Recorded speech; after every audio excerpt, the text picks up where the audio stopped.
Hey, everybody.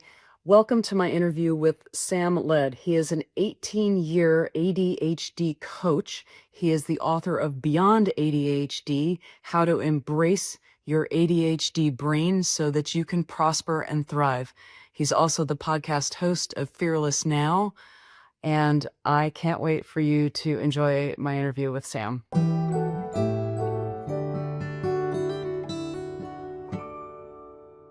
Hello, everyone, and welcome to this episode of Next Level Healing. I'm your host, Dr. Tara Perry. My guest today is Sam Led. He is an ADHD coach, author of the best-selling book Beyond ADHD, public speaker, and host of the mental health podcast Fearless Now. Welcome, Sam. It's a pleasure to be here, Tara. I'm a big fan of your work. Love what you're doing. And so we're just going to put it out there. Right back at you. We'll have Mary, don't have to Venmo me any money to say that it's the truth and nothing but the truth. We have a mutual admiration society going on here. Yes. So I was really surprised to find out how many people have a neurodivergent brain or ADHD. What are those, and what percentage of the population has them? I'm going to go by numbers itself. I mean, I don't like using percentages that much because there's still a lot we don't know about neurodivergency. There's still a lot we don't know about the brain, about the neural hardware, the machinery, the hard drive. So I'm going to say about 150 million in the world. I think that number is very low. But again, our classification system and the metrics they use, where are they getting the metrics? It's like human beings. What is it, and how do they test for it? They use different psychometric tests. I mean, and growing up, they used the Wechsler and many other psychometric tests. That's not really my expertise. I find the reliability is kind of flawed in a lot of these psychometric measuring tools because people don't stay the same. We change. And when we're basing it off thought and how we use our thinking system and how we habituate to our thinking, right? It can't be true because thinking changes. We change. Our brain changes. And a lot of these kids that are being tested for ADHD, or I wouldn't even say neurodivergency, their brains are still, they're forming, they're growing. It's so like for me, I'm just going to share from my experience. In 1981, I was given a battery of psychometric tests. The Wechsler, don't ask me to spell it because I won't. I think it's Wechsler, and a couple of other ones. And they show that communication wise, I was very strong, but in other areas I was deficient. But I was so strong in some areas that like, well, is he autistic? Does he, back then they didn't really call it Asperger's, is he ADHD? And they couldn't give me a definitive answer. They said, well, maybe his, they saw like my visual motor processing was something wrong with that, or I couldn't line up columns. I don't know. It doesn't even matter.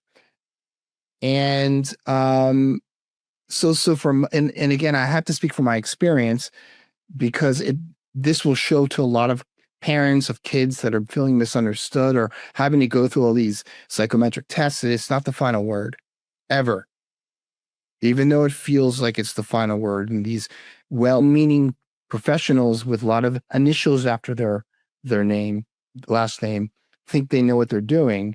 And a lot of them are nice people. They don't. Can a young person be diagnosed with something and then years later not have that same diagnosis? Yes. And that was in my case, just speaking from my own experience, I was diagnosed a whole bunch of stuff. It was learning disabilities and visual motor issues to, as I got older, generalized anxiety disorder, anxiety, obsessive compulsive disorder. And I'm like, so what do I do now? What do I do now? Go speak to a therapist and sit on a chair and get really comfy and share my feelings for the next 50 years? Great. Thank you so much. Or the other option is, going on and taking pharmaceuticals.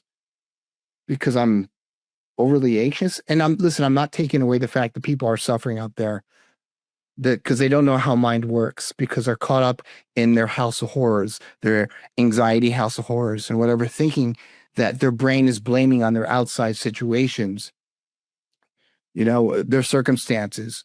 No one's taking away the fact that life's a contact sport and it's tough, but it's still not the final word.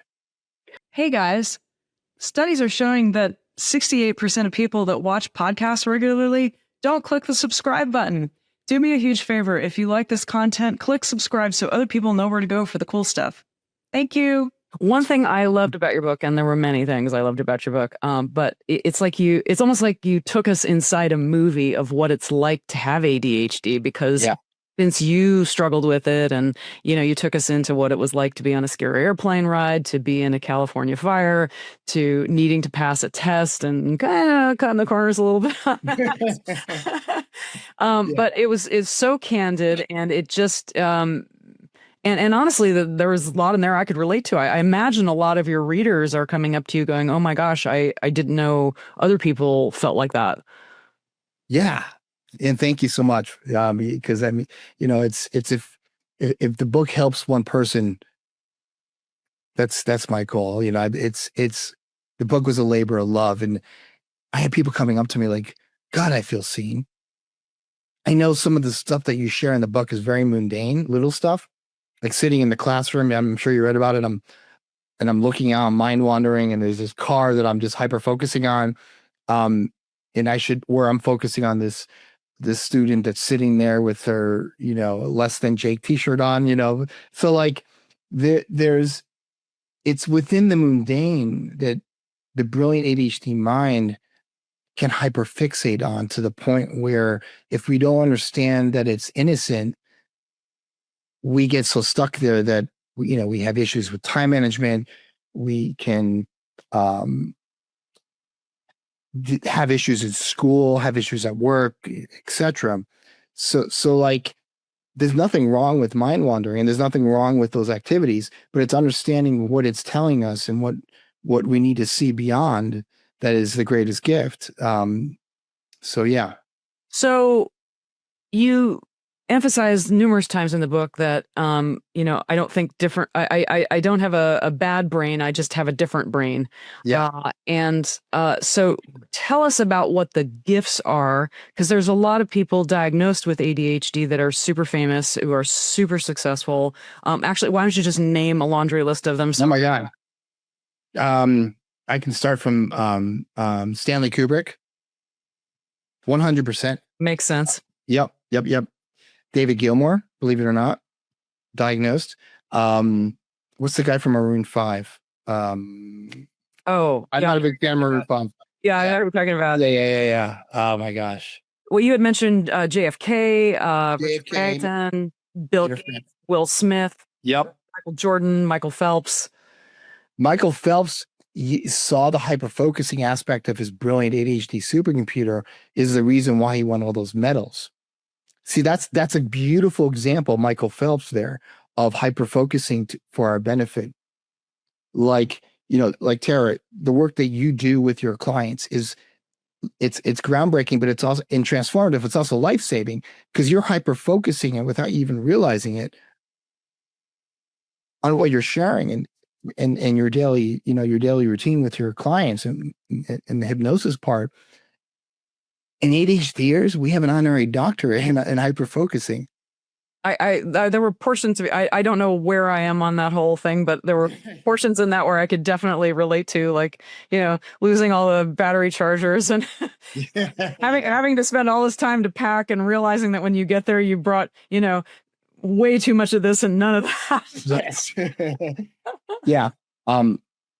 My partner, she makes fun of me because I have like 6 battery chargers all stacked up in the house, like in different locations, because I know I'm going to lose one, and then I'll be like, oh, there's another one. Okay, I'll just take that one, and I just put them in the places where I had Post-it notes next to where they are. Like you through your common sense, you kind of see the rhythm of how your mind works. And if I put 5 ADHDers in a room, I get 5 different experiences. And what are some of the commonalities on the good side to the ADHD brain. I mean, you said they're empathetic, intuitive, they're pioneers. Yeah, because we're nonlinear thinkers, the pioneer part, right? If you ask any inventor, or someone who had a major scientific discovery, like Pasteur, or I can go on and on and on and on. They probably all had aspects of neurodivergency or ADHD. The most beautiful quality of an ADHDer is unbounded capacity for empathy. The unbounded capacity for seeing the stranger, right? Seeing the person we don't know as ourselves and being there for the person. My father, who was a brilliant doctor, he's in the mental health business. He's in the mental health industry. ADHD, 100%. My mother too, both in mental health professions. And the amount of contribution and charity they have done for not only their patients, but also in the community where they live is unbounded. Unbounded empathy. And I can't explain it. I don't even know how the can opener works, but I do know that ADHDers, and again, I can't speak for every ADHDer, but the ones that I've worked with, thousands of ADHDers, their hearts are so big. And I was just earlier today, I was speaking to a client who's a pastor with ADHD. The guy has a heart the size of Texas. He'd take his shirt off his back for a stranger, and he has. So like, if that's just one quality, I can go on and on. Please do. Yes. Well, the hyperfixation on things that we really have an affinity for, or that, because ADHDers are interest-based brains. And again, I'm generalizing. Well, to be an entrepreneur, you really do have to hyper-focus on what you are in love with, because it's not an easy road. It's not an easy road. But see, this is what happens. When an ADHD or hyperfocuses, and I'm losing my voice a little bit, so I apologize, but when an ADHD or hyperfocuses, he's seeing underneath his thinking. Because, our kryptonite, ADHD's kryptonite, is the wow and flutter of our neural noise. Like you and I growing up, we're Gen Xers. We grew up with FM radio or AM radio if we had boomer parents, and it's all that noise, like the multipath distortion when you're trying to tune a station in. We'll just kind of look at the ADHD brain like that. There's a lot of noise. There's a lot of interference that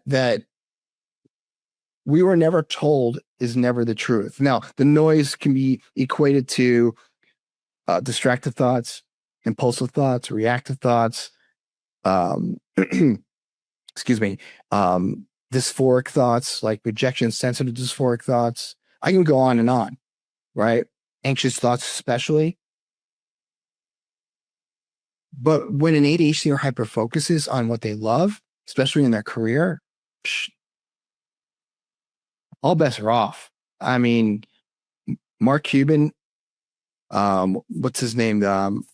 Jeff Bezos, whether you love him or hate him, ADHD, 100%. I think his wife was interviewed and talked about Jeff struggles with ADHD.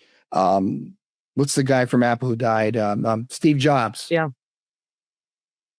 You might not like him, but he was a fearless ADHDer who hyper-focused on his dream. And very nonlinear. I can relate to that. I've often said that most people go 1, 2, 3, 4, 5, 6, 7, 8, 9, 10. I feel like my brain goes 1, 2, 3, 500.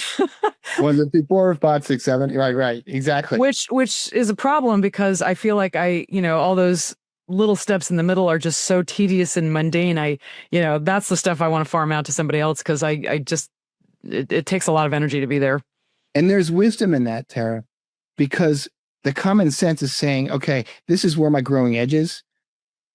This is where I can delegate, and this is what I can focus on. See, that in itself is a gift, just to having that foresight. And a lot of people get so overwhelmed. The neural noise can become so great for an ADHDer. They get stuck in cognitive quicksand, So there's the technical term for that, or again, I don't like to use that stuff because who cares, but it really is kind of like, we get frozen in our thoughts, right? And we can't get off the couch. I did a video on this on Instagram. It's stupid, but it's like, get off the couch, Sam. You need to go to the gym. You need to get to work, and you did it. And it's because it's like a Metallica concert up here between our ears, and we think that's the truth. But once we see, it's being made up. Who said that's the final word? Like, I don't have to take that stuff seriously. And the greatest illustration of this, again, a different quote unquote disorder, but it's all the same noise, just different context. If you watch the movie with called A Beautiful Mind, Nah. you remember when he stopped taking his delusions or his delusions seriously? He made peace with the made up stuff going on in his head. You can do that with anything, whether it's ADHD or anxiety disorder or depression. I'm not saying that you're going to have moments where it's really tough and you're suffering, but that's just life. Sometimes we're going to suffer. It's funny. I made this pact with God when I was little. I said, God, I don't want to suffer. I don't want to have emotional suffering. I want to be, can you bless me with just free and clear from all this in my head? And it was so funny because I told myself that, but that was made up. That's all made up. We're making stuff up all the time. It seems like a lot of the great minds have come to that conclusion. You mentioned somebody that I actually was not familiar with, Sydney Banks, this Scottish welder who had this amazing experience of enlightenment in 1973. I love Byron Katie. She's another person. I've recommended her books ad nauseum to anybody who will listen to me for any length of time. But I mean, those people, it's like and Viktor Frankl and people that realize we're not our thoughts and suffering is optional. Muji talks about it a lot. He talks about the one who's aware in the story. I love Muji. Yeah. There's another thing we have in common. This is getting a little scary. Yes. And then there's the, like, he calls them birds sitting on a branch, and then there's the bird behind the bird, being aware of it, being aware. And when we can step into that level of awareness, everything can shift. We can stop taking ourselves so seriously. We can stop being taken into the house of mirrors. Yeah. I love that because it kind of points us to, I forgot her name. She's a fantastic coach. She's an author. And what I'm about to say, you'll be able to pick up on. She said, let them. Well, that also applies. Mel Robbins? Mel Robbins. Yeah. That them, which also applies to let them, let the thoughts just be there, right? Let them, and says you don't have any control over other people's thoughts, behaviors. And that's the same thing when it comes to our neuro noise. And Sid, the reason why I love Sid, he's a welder in British Columbia, a Scottish welder with a 9th grade education, doesn't come from any kind of spirituality, persuasion. In fact, he didn't even care about that stuff, suffered for decades. He was a foster kid, came from an abusive home. And misunderstood an instruction that was given to him. Yes. This is so crazy. How crazy. He's like, oh, you just think you're insecure, Sid. And Sid's just like, what did you just say? You have no idea. Excuse me. You have no idea what you just said. It's like, it's thought. We're making, I don't know if I can swear in your pocket, but we're making stuff up. We're making it up. And he heard that, and it was like an explosion went off in his head. And then and I know if you've read the book, The Missing Link, which I recommend everybody, I don't care who you are on this planet. I listen to his audios, and I'm not, I'm spiritual. I mean, I love Muji, and I do some chanting, and, just because I love it, just because I just love it. You can't blame that. I'm from Santa Barbara. Maybe you can have blame, but the woo-woo aspect of me, but Sid came from such the last place on the planet you would ever think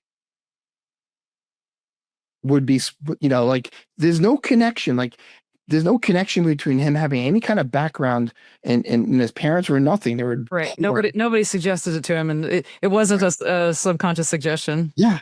He quit his job welding, and within a month, in this document, there's photos of these gurus coming from India, all over the world. They were coming off on, because he was living on Salt Spring Island, which is a beautiful island just to the west, I think, of Vancouver, working in that mill. And they were coming over by the boatload every day just to sit with him. Oh my goodness, that's incredible. 200 a day. And it's documented. They have like this. How do they find out? I don't know. Sadhguru put out something on YouTube and said, if you can do this for 5 minutes, people will drop, to their knees at your feet. And that's basically just having that level of presence. Most of us are caught up in the squirrel cage. And when you meet somebody that's just so present, it's like, oh my goodness, I would need more of that. There's a great story. Sid was walking on the beach with one of the gurus that came off the boat, and they come back from the walk, and the guru says to Sid's wife, I walked with Sid for 3/4 of an hour, and he didn't say anything. And she's like, well, you weren't really listening. I mean, so like, we have all the clues. We have a cheat sheet built within us. We were never taught how to use this technology called thought, the gift of thought. And Tara, you work with this technology every day with your clients, and our personal mind, which is our neuromachinery, and big mind, right? Which is that space where we create something from nothing, formless to form. And we were never taught this in our formative education. We were taught that our outside circumstances affect our internal world, and that's wrong. It's never been that way, never will be that way. That we're living in the experience of our thought created reality. But our thought created reality is neutral. And yeah, sometimes our circumstances suck. The last 5 years for a lot of us sucked. But if you talk to a really poor person in New Delhi, they're still smiling and they still have hope, because they see, they're not latched onto their thinking. They see underneath their thinking. So they feel rich even when they're hungry. And I know that sounds like, for the intellect and the ego, is like, doesn't make any sense, Sam. I got bills that I can't pay. And I did. Yeah, but you're in this moment right now. You're okay. Have you been to India? I hear that's life-changing. No, but I want to. Yeah, I've heard so many great stories. And what's also so interesting, going back to Sydney Banks, is that this change in perspective can actually happen instantly. It's not something you have to, it's as soon as the brain gets it. And it's funny. Someone said to me, like, the 3 principles in Sid Banks, it's like, sounds like a cult. No, in fact, Sid told people, follow your own wisdom. Don't listen to my words. Listen for a feeling. Listen for a feeling. Now, our intellect and ego are going to be like, what do you mean? Like dopamine, like feel-good chemicals? No. Like agape love is not dopamine. It's this feeling of expansiveness, this feeling of contentment. We don't know where it comes from. That comes from not taking your thinking seriously, not being gripped by your thinking, and being present to what is. When I started to see that for myself, someone misdiagnosed for decades, I went to grad school. I did the whole grad school dance and spent a lot of money. So I got a lot of loans. But when I really saw that I'm the manager of my thought factory, and then I have true divinity over what my supercomputer has been conditioned to believe between my ears, and very innocently, that I can, I don't need to defrag my hard drive. I can just be underneath the hard drive. Interesting. Do you remember MS-DOS and defrag? I totally remember defragging the hard drives. I mean, we don't need to change our thinking. We just need to be aware that our thinking is full of baloney, that it's not the final word. And my feeling system is giving me every clue on the planet. And I say that like it's like trying to get your attention.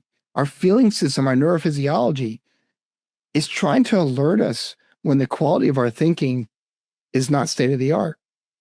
It's saying, Sam, Tara, stop paying attention to your thinking right now. It's pretty sucky. It's friendly. That's why it doesn't feel good. That's why anxiety doesn't feel good. Not to torture us, not because there's something wrong with us, but we were holding on to thought too hard. And it's kind of like the metaphor with the hot stove that I use. Have you heard about the hot stove metaphor? No. It's like, when we're little kids, we learn very, very early on, if we touch the hot stove, we're going to burn ourselves. And so we have a reflex reaction. But what do human beings do as we get older when it comes to anxious thinking, overwhelmed thinking, depressed thinking? Well, if we use a hot stove metaphor as an example, we're doing this with our thinking when it's dystopic, low frequency. When our state of consciousness is dropped, we're like keeping our hand in the hot stove. But why? And when we keep our hands on the hot stove, our physiology reacts to our thinking and saying, Sam, stop it. Just stop it. Because if you continue down this path, I'm going to ramp up the alarm system and keep giving you examples, giving you signals that this is not healthy for you. Drop it like it's hot. So you talk about when you were going to take that test and Yes. you were distracted by everything, you're, I don't know, half an hour late to a test that you've got to pass in order to, Yeah. and you sit down and immediately you're aware of every smell in the room, the girls clacking shoes, all this stuff and staring out the window at whatever random thing is out there. How does one navigate that without judging oneself? Because that's got to be awfully frustrating to be off the rails so much when you quote unquote should be at the on time. Because the awareness of this technical experience of ADHD, I always say like ADHD see the world like a Monet painting. It's just vibrant. Like we don't need to do psychedelics. We are in a psychedelic experience, ADHDers, for better or for worse. Mm-hmm. It's in the awareness of what is and what is not important right now. Right. So I imagine from what you're saying and from what I've read in your book that just recognizing it as that rather than the whole self-flagellation, I'm bad, I'm less than, I'm not as good as other people story that tends to go along with it. Well, that's the thought and thinking, that pattern that I was talking about just before, where remember, like if you think about a hard drive on your computer, you got files on there, some of them are really old, you've never looked at in 10 years or however long you get your hard drive, your external hard drive. That's the same thing with when our hard drive hits play, thinking that's outdated or, uncomfortable or inappropriate. Well, ADHDers, because we have a very, very sensitive and very, very active neural hard drive that will hit play. As I always make this joke, like ADHDers, we have this file that hits play on Rock Me Amadeus. Remember that song by Falco, that annoying song growing up? That's the same thing. Like we don't have control over what song our hard drive's going to play or what file it's going to open up or what painful memory it's going to open up. We don't. ADHDers do not have control, but there's the blessing in not having control, because you do have this power, this gift called awareness. And it doesn't take any skill set, or you don't need to learn a technique to have awareness. It's built into us. And we also have this thing called inner wisdom, not like intellectual. The intellect's full of baloney. Intellect's stupid. The intellect's like your hard drive. You got a lot of great data in there. A lot of the data is superfluous. A lot of the data is worthless. A lot of the data is dark, and we need to defrag that part, but you don't need to. So that awareness and understanding that sometimes your ADHD brain is going to hit play on files that are inappropriate or superfluous or dark or uncomfortable, that it's not you. It never has been you. It's a data file. Just how a brain works sometimes. So if you can take a step back, like Muji says, go to the bird on the other branch. Yeah. And just recognize that's a data set. Yeah. Then you're not taking it so personally. And see, like, this is the thing where an ADHD will argue with me, and I love arguing because I can argue with the best of them. I'm sure, and Tara, you can too. They'll say, no, it can't, that's not true. It's real. And then I'll ask them to repeat another situation, and they'll tell me, well, that didn't happen that time. Like, there was a spot on the freeway where I had a panic attack many years ago. Again, remember it, very active brain, very sensitive brain. I drive over that spot of the freeway every day now, and I don't even think about it. How's that possible? Because thinking is variable. It changes. How can you trust something that's constantly changing? It's like, I do know that I have this inner wisdom within me, not the intellect. There's something within us that's driving us, called God consciousness. We don't know. There's something that we're all connected to that's running the show. We're not living life. Life is living us. And that may sound woo-woo or psycho-spiritual or whatever, but that's the truth. We don't know what's keeping us alive. We have theories about how this machinery works, but we don't know. We're all magical. We all have such amazing technology between our ears. Oh my God, it's the greatest technology in the universe, ever created in the universe.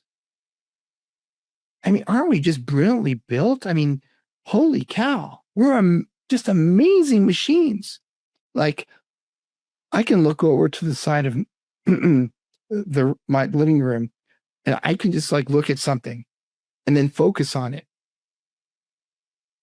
How cool is that? A flower can reposition itself closer to the sun. It just knows that if it changes direction and points towards the sun, it's going to get photosynthesis and get nutrients. Holy cow. Holy cow. Like, nature is showing us that we're brilliantly built. So what do you think the biggest block is to being aware of our internal GPS? The AI tech is really good between our ears. We have, and I know that sounds weird, but it's true. Like, we have Oculus goggles on that it seems our feeling system, because we misunderstand what our feelings are telling us in the moment, because we weren't taught through our formative education and how this all works. Our feeling system and our AI tech, which is our thought and thinking, man, it's so good. So Joe Dispenza would describe it as getting past the virtual reality headset. Is that what you're describing? The Oculus glasses. Yes. I love Joe so much. Oh my God. I love him. He's so great. Yeah. We all get caught up in the the thought and thinking house of horrors. All of us do. And it's very normal and very human. I want you to think about it. Terry, you work with people that have all kinds of impulsive thoughts, intrusive thoughts all the time. We all do. Most of our thoughts are either worthless or dangerous. Interesting. Most of them. But we don't act on them because we have this brilliant thing called awareness and wisdom. If you asked half of the people in prison right now that acted out on thoughts that were homicidal, and we all have dark thoughts, and you ask them, would you do things differently? Most of them would say, Sam, yeah, I mean, the thought and thinking that I had in the moment led me here. A lot of people in prison would say that. There are a lot of ADHDers in prison right now. Actually, it's interesting you're mentioning that because one of my earliest meditation teachers won the PASS award for going into prisons and maximum security and teaching them meditation. And that helped a lot of them not have to go back to prison. Yeah. Like it's. So what is the role of meditation in all of this? Or does it have a role? It's built into us, meditation. Think about what I'm saying there. Right now, you and I talking, we're both present with each other. We're in a speaking meditation right now. Mm. You know, you love to, I know you and I have had conversations in the green room and, you know, when we were texting, and you know, you love to like walk and explore and do when I'm surfing or like I'm going on my hikes and I go up into Los Padres National Forest by myself with water, you know, I have a backpack. I'm not stupid. You know, I do, you know, I'm not going to go up there, you know, without any water and supplies, but I'm in a walking meditation. We're in a walking meditation all day. We're just not paying attention to it. It's like, I always say, like, when I close the door to my car and there's silence, I'm in a meditative state underneath the noise. And I hear that click with the car door. I love that sound. Actually, you had talked about Michael Neal and The Space Before the Thought. And he talks about the state of meditation versus the practice of meditation. And that's what you're describing, because you can be in a meditative state doing anything in your life. And that's really a nice place to be rather than in the monkey stage. Well, listen, I love Michael. I've been studying, I've seen him many times and I've been a student of his for years. And, you know, him and Dick and Benninger, another one of my mentors, they talk about the state of no thought. It's not being absent of a thought. See, that's where we get confused. It's being with our thoughts, not being in our thoughts. You still can have the, you know, the neuro noise, I call it, you still can have all the wow and flutter going on between our ears and be with it. You just don't have to buy into the propaganda. And again, I'm not saying that that each one of us don't get tripped up sometimes. You know, it's just part of being human. But the more you see that, you know, you're the manager of your thought factory, and I'm going to say it again until I'm blue in the face, the more we have agency over every second of our life. And sometimes I like to be up in my intellect. I love Google search. I mean, that's what our intellect is. It's like a neuro Google search, right? I mean, like, sometimes I want to be up there. Sometimes I am a masochist with the noise. I just want to be up there. I want to swim up there. And sometimes I see how much it's hurting me and I'm going to be present. We have that freedom. We have free will to choose what we want to believe. Belief is a concept. Concept is made of thought. Thought is not the truth. It's made up. You know what's true? Gravity. Yeah, I'm gonna chime in on that one too, because I heard you Jill Bolte Taylor had the stroke of half of her brain. And wow. Chris Neubauer, who wrote what was the name of his book? No Self, No Problem. Right. Yeah. No Self, No Problem. What a great title. Great title. But they did these studies with people that had their corpus callosum severed in order to help them from seizures way back when. And they discovered, guess what the left brain does when it doesn't know the answer to something? Makes it up. Yep. So how much of our reality and our belief system, and right in the middle of the word belief is the word lie, is just stuff that we made up. We have a making stuff up machine between our ears. It's like a random. Do you ever go on? I remember when I got my updated. I'm not an iPhone person. Sorry, people. I know some people like iPhones. I'm a Samsung person, And, you can go on Google and do like the random cat password generator machine. And it gives you like a random password that's supposed to be like a hacker won't get to get on my phone. Well, that's what our mind is just, it's a random making stuff up machine. Um, and that's not where your truth lies. Like, we don't fall in love in our intellect. You can't love your computer. Your computer doesn't give you hugs. I mean, some people have a weird relationship with their computer. Okay. But I know if I'm looking for agape love, real love, like not just dopamine love, I'm not going to be hugging my computer. I know that's within me. I know that's within other souls that have relationships with. So I know that to be true, right? Um, we need our intellect because it's a beautiful piece of technology, but most of us are misusing it innocently because we were never taught how to use our neuro hardware to work for us. We're taught to memorize, we're taught to sponge information up and then regurgitate it at will. And then go ahead. I love what you said about love in your book. You said if it's not about love, it's not worth knowing or doing. Yeah, it isn't. I always also say, excuse me, which is really important, is always speak from what you know. Because you're going to attract your tribe, whether that's in business or that's, the work that you do or the work that I do for a living.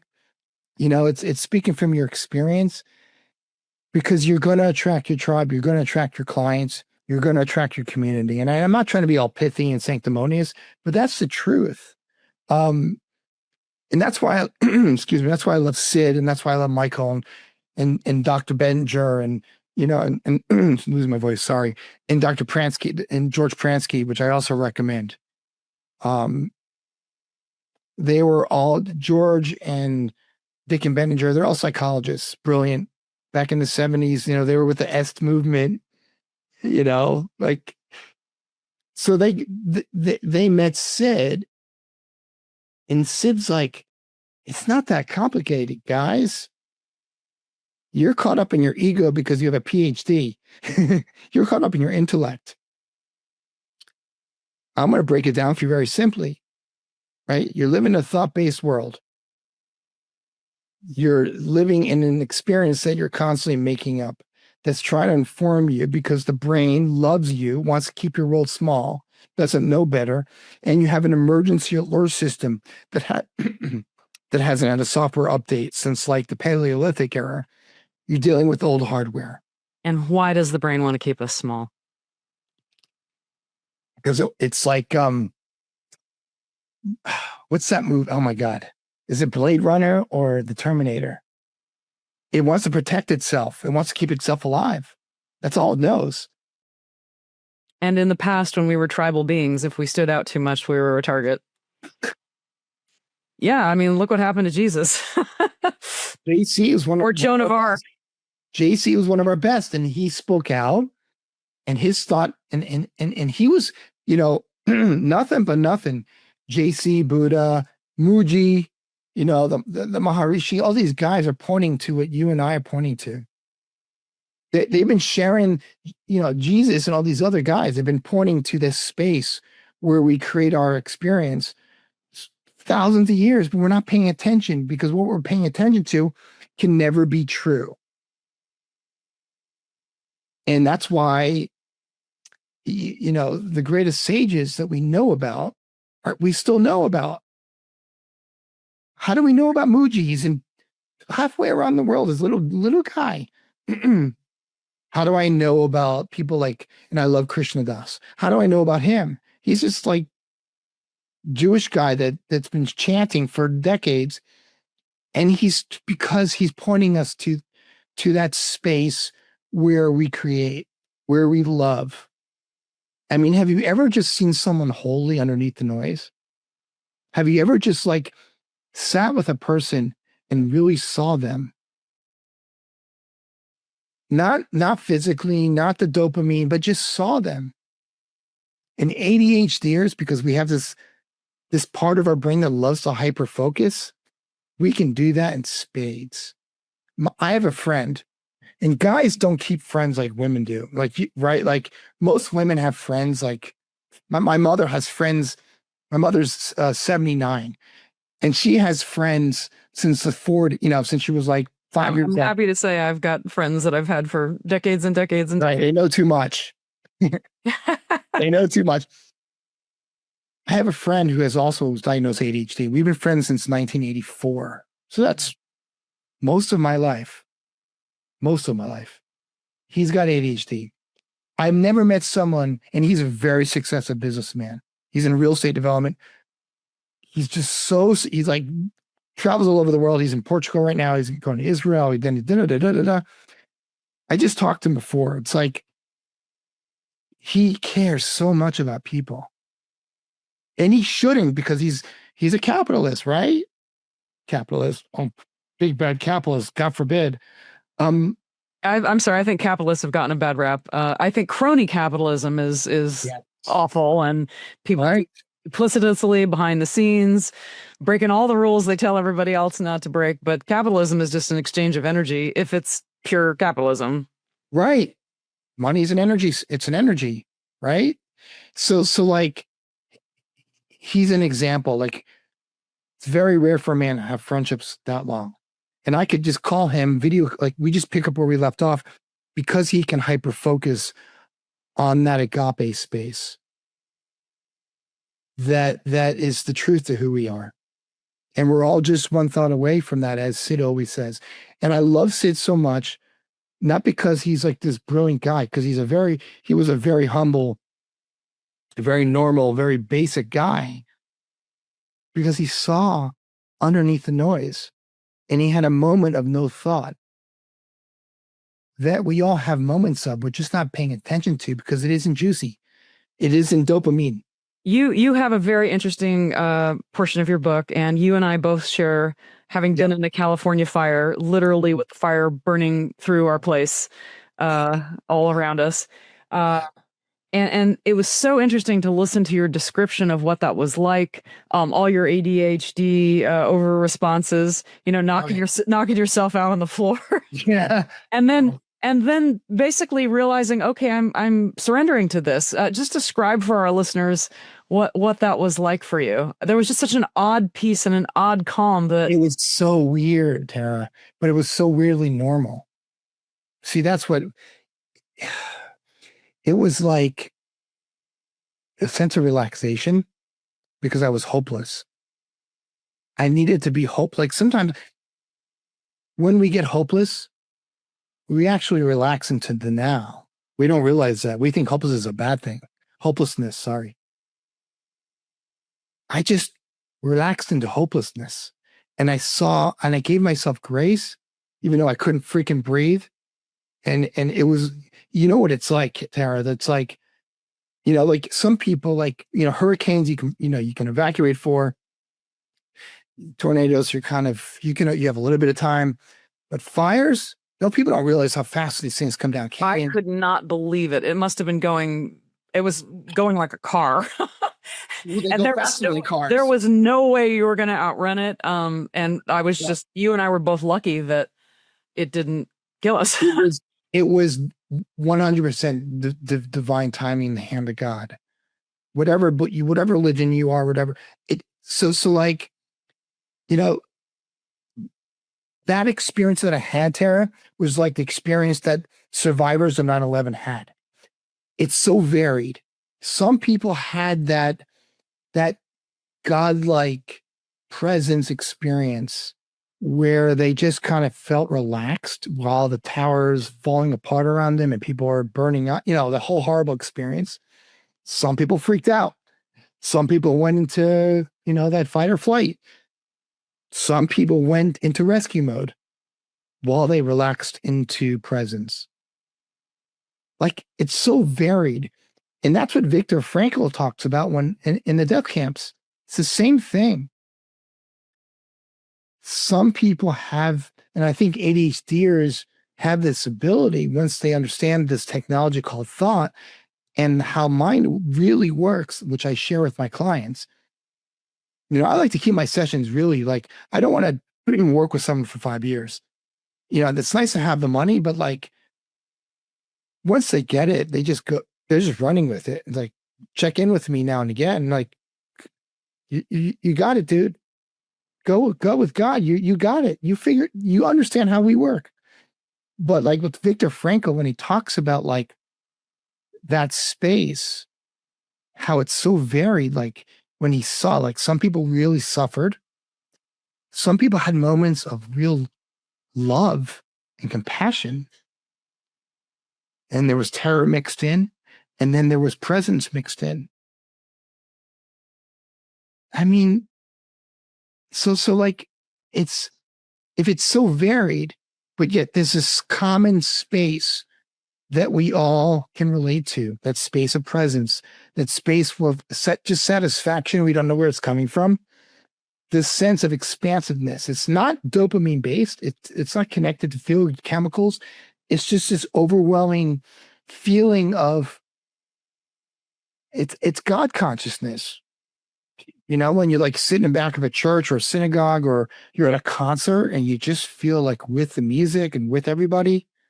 You quoted one of my favorite people, Ramana Maharshi. There's nowhere to go when Yes. you're already home. Yeah. I love it a lot. It's one of my favorite quotes of all time. So, if you were to go back and talk to 10-year-old Sam, who Yeah. has been labeled slow learning development, which has got to Yeah. be horrible when you're a kid, what would you say to him? Slow down, you crazy child. You're so ambitious for a juvenile. Now sit down. Yeah. Like, brother, it's not the final word. What's going on in your head right now?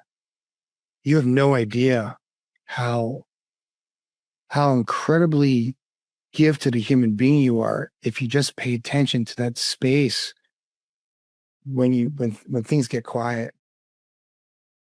I loved being alone as a kid. Isn't that weird? Like, I loved being alone, and that I thought I had attachment issues because I really love my parents. They're my best friends. Like, I got blessed. This lifetime, a very old soul as you are. They always say that the old souls don't have kids. We learned our lesson. I'm kidding, but like, I used to love being alone because like I was able to kind of see that space. I didn't know what it was. I couldn't language what that space was that I point my clients to, and you actually point your clients to, just through a different mechanism of action. I remember I remember in Connecticut, we had the best woods, right? This is before Lyme disease got crazy.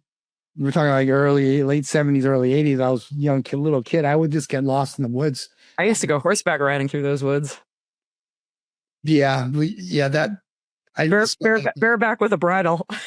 Yeah. I didn't do that too many years later because, I was scared of everything, but being by myself was wonderful.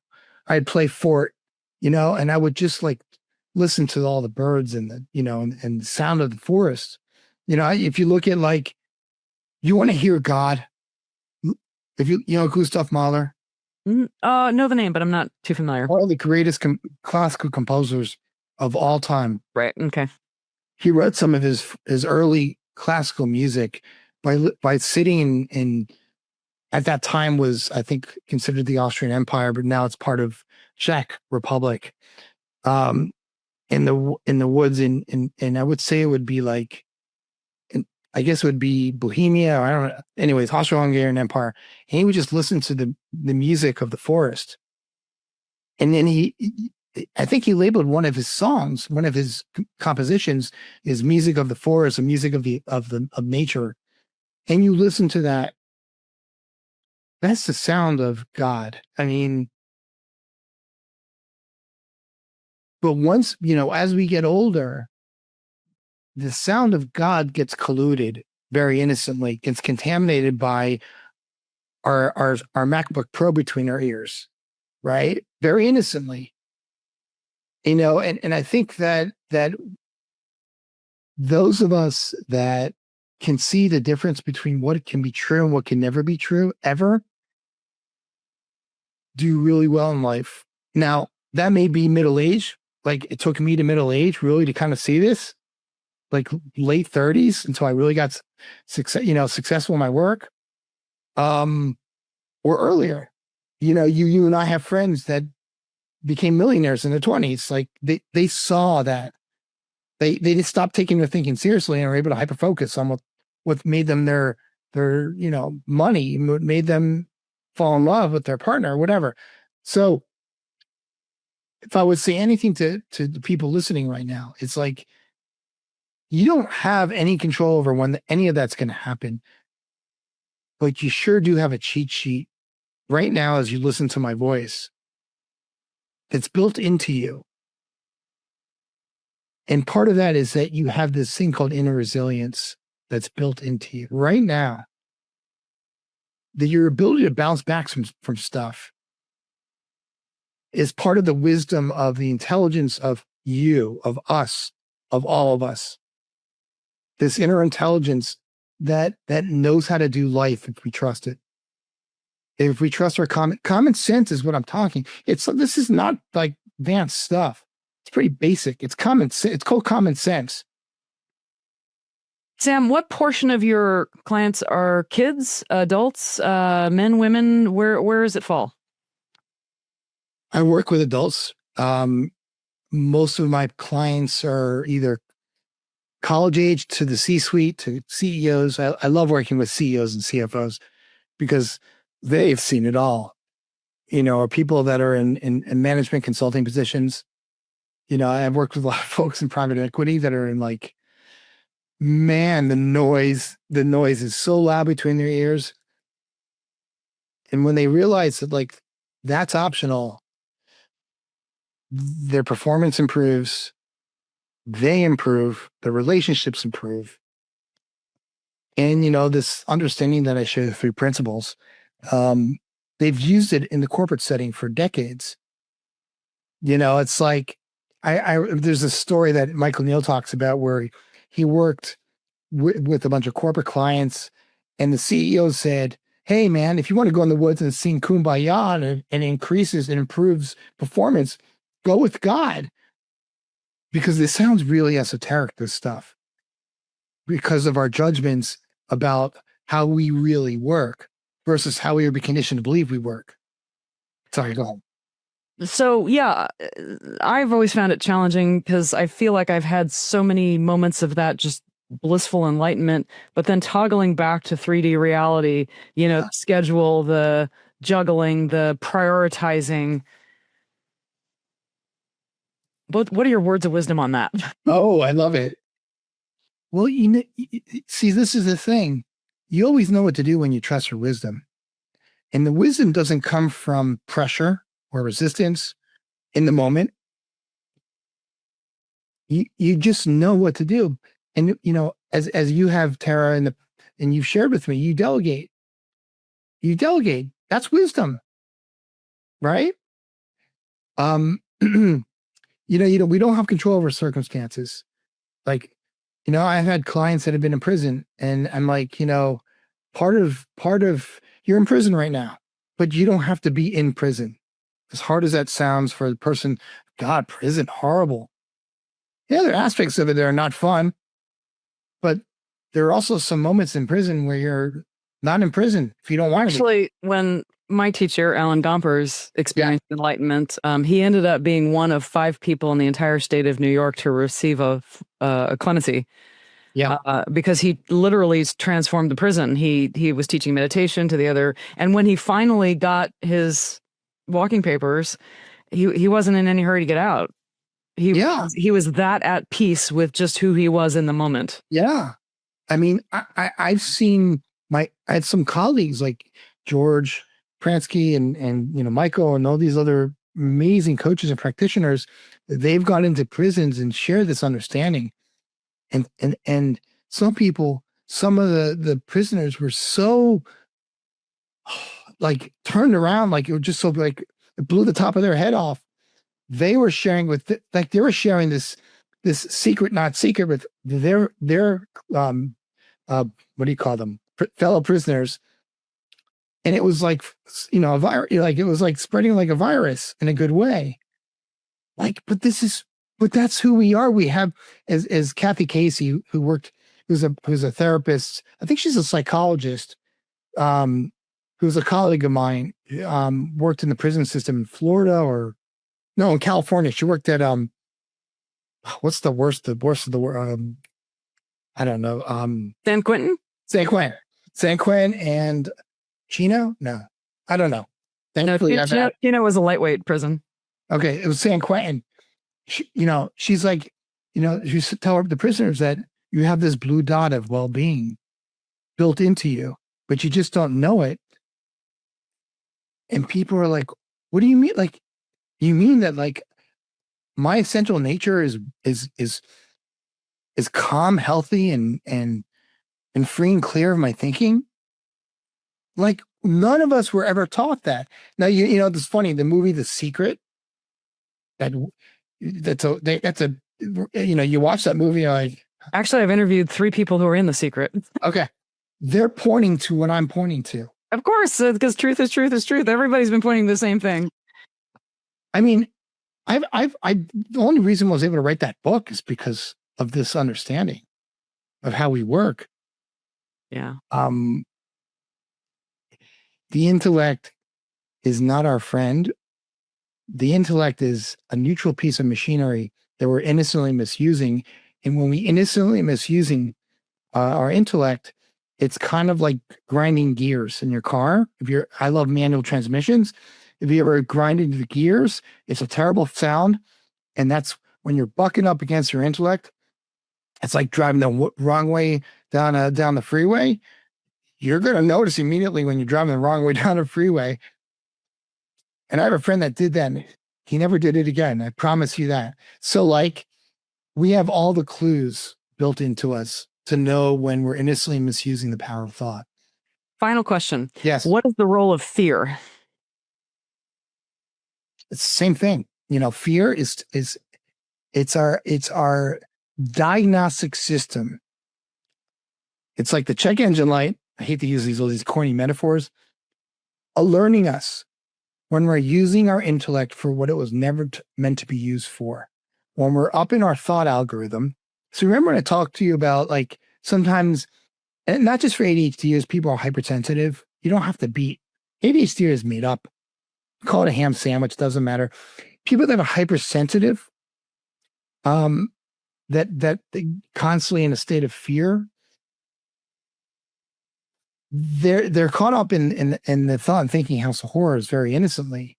And our physiology is telling us, hey, Sam, hey, Tara, you're driving the wrong way down the freeway right now. Stop it. And if you don't stop, if you don't let it go, if you don't stop thinking literally so much about something, but I'm going to ramp up the fear even more because Sam, your consciousness is really low right now. I'm talking to myself or Tara. Your consciousness is really low right now. You can't trust your thinking right now. It's not your fault, Sam. It's not your fault, Tara. Your brain, your perfectly imperfect neuromachinery hit play on a file that you haven't opened in a while, or maybe you opened it too much, that you're grabbing onto too tightly. Stop it. And if you don't stop it, I'm going to make you feel even more pain. And if you don't stop it, you see where I go with that? Until like you have a panic attack or you have a heart attack, God forbid, or you have... I always like to say it's like God knocking on the door. If you don't answer the door, then he knocks the door down. If you still don't pay any attention, he knocks the house down. You still don't pay any attention. And I used to have an honorary doctorate in sensitive brain stuff because I believed that all my fearful, overwhelmed thinking was the truth. See, I thought the funny thing is before I was introduced to how mind really worked and this understanding, I thought that my anxious thinking was the truth. This is how cockeyed I was. I thought my anxious thinking was the truth. And then when I was calm, clear, and present, that wasn't the truth. Like the real truth is I've conditioned myself to believe that anxiety was like my default state. That's really, the definition of mental illness is when you believe you're thinking to be true. That's all it is. No, you're laughing, but it's like, God forbid, like everybody that's in the psych hospital believe their thinking is true because the tech is so good, but it's still tech. The virtual reality headset. The Oculus goggles glasses you're wearing. So Sam, how do people stay in touch with you? How do they find you? Yeah. Where do they listen to your podcast? Give us all the goodies. Carefully. Yeah, very careful. Not kidding. My website is samledconsulting.com. You can DM me there. My Instagram is samled1111. I even have I can't believe I have TikTok. It's really embarrassing, but it's samled1111. I got a TikTok. Yeah, it's interesting. And then what is it on TikTok? Sam Led what? It's Sam Led. Okay. First, That's SAMLED. Super simple. super simple. All right. Well, Sam, thank you so much for being with us here today. I know we could talk for 5 hours. Yes. So we will be in touch shortly. Folks, share this with anybody that has ADHD. Point them to Beyond ADHD and get them some love and some tools to navigate life. And folks, we'll see you on the next episode of Next Level Healing.